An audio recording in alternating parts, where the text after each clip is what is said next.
What's going on, Minecraft fans? My name is And I'm the Tors. And in this video, we're going to be surviving 100 days in Minecraft. Together. I've never really played Minecraft before. But I guarantee you by the end of these 100 days, she'll have killed the Ender Dragon. Really? Oh yeah, it's going to be quite a long journey to get there though. So let's just get in to day number 1. So here we are, day number 1, loading into a random Minecraft world. Oh, and there's the Tors. I'm so excited. We got to get to work quick though, night's coming fast, and we don't want to end up dead on day 1. You know, it wasn't a bad spawn point. We were right next to the ocean, which is always nice. We decided to skip the dirt shack phase and went straight to wood. With 2 people, construction was a little bit easier, and we made a pretty big house for day 1. And by the nighttime, I even found some of my favorite flowers. We did pretty good for day 1. Stone tools and a house that isn't made out of dirt. I guess there's nothing to do but stand here and wait till morning. Day 2, I started construction on a mine shack. It's not much, but this is Minecraft. You got a mine. And I spent the day collecting flowers and then getting completely lost. While trying to use the coordinate system, I fell in a hole. I really don't need this right now. It's so dark. She made it back home, but we should really start investing in some compasses. But that's gonna take some mining. And day 3, I did nothing but it. Nothing fancy, just some simple strip mining, looking for the good stuff. Tors was doing some unpaid roofing all day in the hot sun. So I figured the least I could do was hook her up with some nice new shiny iron armor. It's so shiny. I love it, sweetie. Day 4, Tors was gonna do more roofing. It's a pretty big job, but not before watching me heroically take down a creeper. After that, I went back in the mine. I'm trying to find some diamonds for my lady. I didn't find diamonds, but I did find an abandoned mine shaft, which I couldn't pass up. If you're not careful in these things, you can get creeped on, but I was very careful.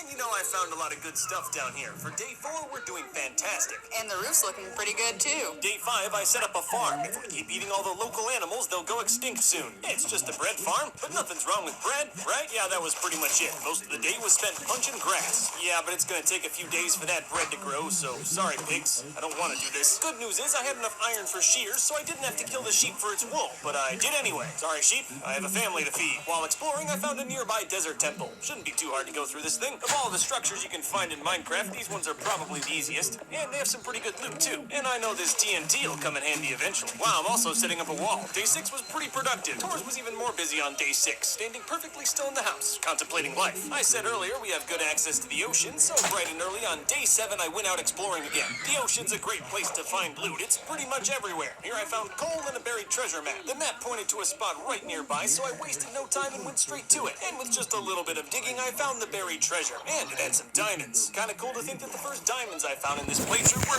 mine. Conflict-free. Hey, would you look at that? Another desert temple. I'm gonna roll here. After adding this TNT to our collection, we'll have some serious firepower. But I gotta say the best part of the day was riding back home into a nice sunset. And look at that. Tors was right where I left her. Day 8, we started construction on some proper storage. It's one of the most important things in a Minecraft world. Well, obviously it's nowhere near as important as landscaping, but it's up there. I'm taking this storage idea from my 1000 days playthrough. I basically just put blocks of whatever I'm storing behind the chest. It looks nice. At night, Tors and I finished up the roof and attic where we'd be sleeping. Ironically, though, it took all night, so by the time we got finished, we couldn't even sleep up there. Yeah, by day 9, the house is really starting to look like something. We've still got a dirt floor, but, you know, we're getting there. But most of day 9 was just spent moving our items from the house to the main storage. It takes a while. But as you can see, halfway through, I got a little bit distracted by all this bread. Well, at least now we won't have to kill the innocent to feed ourselves anymore. And I'm gonna try to cut down on the monster population by torching the place up. You get a light, and you get a light, and you get a light. Yes, and I've been waiting for this. I'm so excited. Finally, we get to sleep together in the same bed. Wow, that's a lot of achievements. But it's back to work on day 10. I'll be expanding the farm. We'll be eating good. Hey, for once I'm actually doing some work. Mining for diamonds. You want diamonds, ladies? You gotta work for them. But I mined all the way to bedrock like a real man. Day 11, it's finally time to get rid of that dirt floor. Again, having 2 people working on this stuff makes it a lot easier. Twice as easy, actually. And before we knew it, we had a nice granite floor. A little bit better than dirt. And the rest of the day, we were mining away. I didn't find any diamonds. Tors found some, but wasn't recording. Funny thing is, though, day 12, I wasn't recording, so we only have Tors footage. Too bad it's just a 2-minute clip of her sitting in the house doing nothing.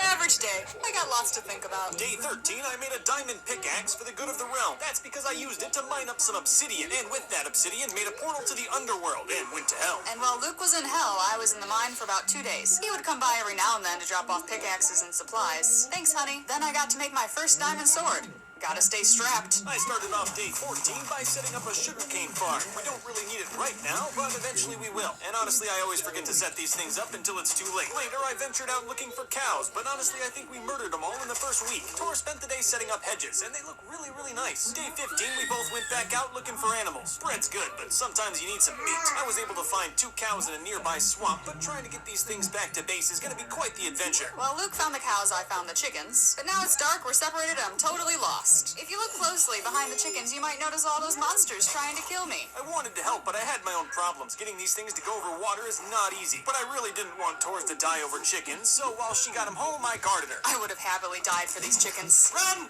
Just run! No, the chickens! But I got them the next day when the sun was out. And I got the cows too. It definitely wasn't easy, but we got them. But hey, bonus points, we also got some sheep and then started breeding them. We realized the chickens had no place to live, so we quickly made a little chicken coop. We almost died over these things, so it's important. The farm's getting pretty big by this point. We definitely have enough to feed ourselves, but maybe one day we can turn these crops into profits. And the entire area is really starting to come together. We've got diorite roads, hedges, and tons of flowers. I might have gone overboard on the flowers. Though Tors definitely doesn't like the placement of the nether portal. We're gonna do a little bit of exploring on day 17, trying to find a village. Though, of course, whenever we saw some loot, we stopped along the way. The ocean's full of it. Hey, get out of my boat, hippie! The best time to find a village is at night, up someplace high like a mountain. Villages have lights in them, and at night it's a little easier to spot them from far away. This town's a little small, but we can work with it. It's not too far from our house. So, like any good landlord, we immediately started locking these people inside of their own houses. Oh, and we might have also stolen all of their things, but don't worry about that. Tors and I didn't have beds, so we just commandeered one of the villagers' houses and stayed in it all night. Well, renovating this town is gonna take quite a lot of work, but I guarantee you by the end of this series it'll be beautiful. Well, that's assuming we can keep all of the creepers at bay. It's not a huge town, 4 or 5 houses, 1 farm. That's about all we have. Though all progress stopped immediately when I spotted a cat. Tors really wanted one. What do you mean one? I want them all. The only reason I wanted to find a town was to find cats. I'm putting this cat in the back of my boat and I'm taking him home. You can stay there. That way you can look out the window. The town we were just at is very close by, so on day 19 I went into the nether to build a nether portal transport system. It's pretty simple. 1 block in the nether equals 8 blocks in the overworld, so if I go through this portal, I'll arrive right in the town. So now if we ever want to come to the town, we don't have to go across the ocean. How nice. But today I was nowhere near done with the nether. I'm still out here exploring. And would you look at that? I got incredibly lucky and found a nether fortress. It even had a blaze spawn. This is probably the luckiest I've ever been in any Minecraft playthrough ever. Until my sword broke. That's fine. I ran back home. It wasn't too far. But by day 20, I was back in the nether with a diamond sword ready to kill some